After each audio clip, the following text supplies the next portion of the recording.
အားလုံးပဲမင်္ဂလာပါအင်းမြင့် education မှာယနေ့သင်ကြားမယ့်သင်ကြားရေး lesson ကတော့ G6 သင်ယူအခန်း 9 ရဲ့ lesson 7 မှာဖြစ်ပါတယ်ဆရာတို့ပု္ပ္ပစာနံပါတ်ခွန်ကိုဆက်လက်လေ့လာလိုက်ရအောင်ပါပု္ပ္ပစာနံပါတ်ခွန်မှာဇင်ဇင်ဤမုတ်ဘိုးသည်ပီချက်ဖြစ်သည်လို့ပေးထားပါတယ်နံပါတ်ကကြီးချောချောသည်ဇင်ဇင်ဤမုတ်ဘိုးထက်900ကျပ်ပိုရလျင်ချောချောဤမုတ်ဘိုးကိုမေးတာပဲဖြစ်ပါတယ်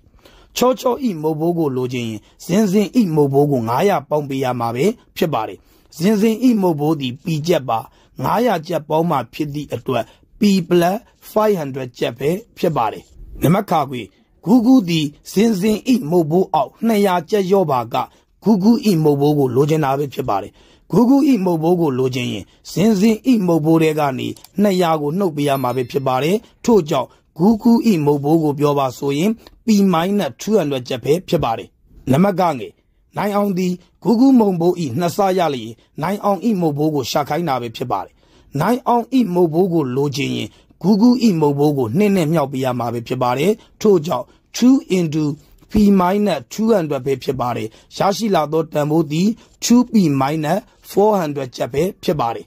နံပါတ်ကကြီးဝိုင်းဝိုင်းသည်ချောချောမုတ်ဘိုးဤတဝက်ရသည်ဝိုင်းဝိုင်းဤမုတ်ဘိုးကိုလိုချင်တာပါဝိုင်းဝိုင်းဤမုတ်ဘိုးကိုလိုချင်ရင်ချောချောဤမုတ်ဘိုးကို1/2နဲ့မြောက်ပေးရမှာပဲဖြစ်ပါတယ်တနည်းအားဖြင့်2နဲ့စပေးရမှာပဲဖြစ်ပါတယ်ချောချောဤမုတ်ဘိုးသည် P plus 500ပဲဖြစ်ပါတယ်တဝက်လို့ပြောသည့်အတွက်1/2နဲ့မြောက်ပေးရမှာပဲဖြစ်ပါတယ်